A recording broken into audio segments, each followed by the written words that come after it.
Hi friends, नमस्कार. तर बघू शकताय मी बनवत आहे मटकीची उसळ.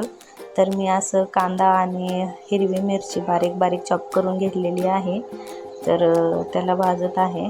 छान असं एकदम कांदा लाल लाल भाजलं आणि परत त्यात हिरवी मिरची पण छान अशी भाजली ना, छान असं भाजूस्तवर म्हणजे लाल होऊस्तवर भाजून घ्यायचं. त्याच्यानंतर त्यात टोमॅटो ॲड करायचं.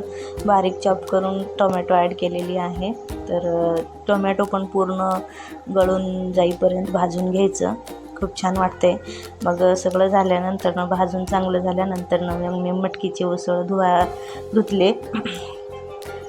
पॅकिंग असते ना, ते मार्केटवरून आणलेले होते, डायरेक्ट उसळ बनवलेले. तर त्याला स्वच्छ धुवून घेतलं.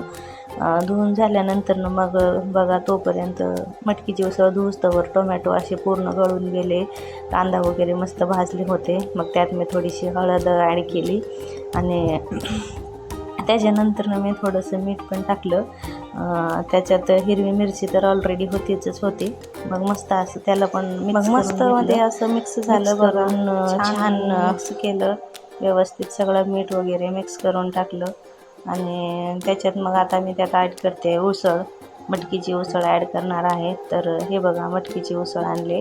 तर याच्यात ॲड केलेली आहे मटकीची उसळ. आणि असली भाजी ना, ही मटकीची उसळ खूप छान लागते बरं का. तर ही मटकीची उसळ, असली मटकीची उसळ कोणाकोणाला आवडते नक्कीच मला कमेंटमध्ये सांगा. मला तर खूप आवडते, खूप म्हणजे खूप. मी सारखी हेच बनवत असते. परंतु तुम्हा कोणाकोणाला आवडले मला नक्कीच कमेंटमध्ये कळवा. आणि मटकीची उसळ कशी बनत आहे आणि कसं बनवली, पद्धत वगैरे कशी आहे माझी, हे नक्की मला कमेंटमध्ये सांगा बरं का. तर अर्धी शिजली मटकीची उसळ. त्यात मी हरा धनिया, म्हणजे काय म्हणते त्याला, कोथिंबीर ॲड केली आणि मस्तमध्ये अशी झाकून ठेवली. तर खूप